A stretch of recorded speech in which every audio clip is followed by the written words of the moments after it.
Mvutano kati ya Uturuki na Israel umeingia katika hatua mpya baada ya serikali ya Ankara kukataa vikali madai ya Israel kwamba uwezekano wa Marekani kuiuzia Uturuki ndege za kisasa za kivita aina F-35 pamoja na vipuri vyake unaweza kuvuruga uwiano wa nguvu za kijeshi katika Mashariki ya Kati. Uturuki imeeleza kuwa kauli hizo zilizotolewa na viongozi wa Israel ni sehemu ya kampeni ya makusudi ya upotoshaji wa taarifa na propaganda zinazolenga kuishinikiza Marekani kutoruhusu Ankara kurejea katika mpango wake wa ndege za F-35.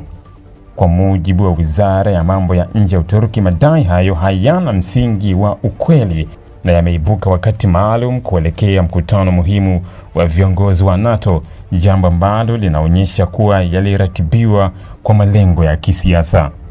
Katika taarifa yake, Ankara ilimshutumu Waziri Mkuu wa Israel Benjamin Netanyahu kwa kutumia propaganda ili kuhamisha mjadala kutoka kwenye ukosoaji mkubwa unaoikabili Israel kuhusu operesheni za kijeshi zinazoendelea katika ukanda wa Gaza. Uturuki ilisema viongozi wa Israel wamekuwa wakipotosha ukweli na kuwasilisha nchi nyingine kama tishio badala ya kujibu maswali yanayoulizwa na jumuiya ya kimataifa kuhusu hali ya kibinadamu katika eneo hilo.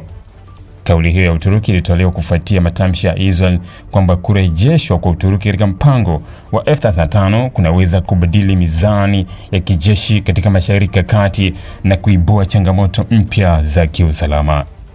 Israel inaamini kuwa uwezo wa kijeshi wa Uturuki utaongezeka kwa kiwango kikubwa ikiwa Ankara itapata ndege hizo za kizazi cha 5 ambazo zinatajwa kuwa miongoni mwa ndege za kisasa zaidi duniani kutokana na uwezo wake wa kujificha dhidi ya rada, kukusanya taarifa za kijasusi na kufanya mashambulizi ya usahihi wa hali ya juu.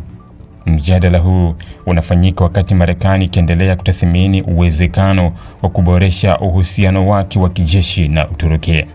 Endapo Washington itaidhinisha mauzo hayo, hatua hiyo itatafsiriwa kama ishara ya kurejesha ushirikiano wa karibu kati ya nchi hizo mbili baada ya miaka kadhaa ya tofauti zilizosababishwa na uamuzi wa Ankara kununua mfumo wa ulinzi wa makombora wa S-400 kutoka Urusi. Mwaka 2019, Marekani iliondoa Uturuki katika mpango wa maendeleo ya ununuzi wa F-35 baada ya kueleza kuwa matumizi ya mfumo wa S-400 yanaweza kuhatarisha siri za teknolojia zinazotumiwa na ndege hizo. Uamuzi huo ulifanya Uturuki kupoteza nafasi ya kununua ndege hizo pamoja na kushiriki katika utengenezaji wa baadhi ya vipuri vyake, jambo ambalo liliathiri kwa kiasi kikubwa ushirikiano wa kijeshi kati ya Ankara na Washington. Kwa sasa swala la F-35 limekuwa mtihani mwingine wa mahusiano ya Uturuki, Marekani na washirika wengine wa NATO.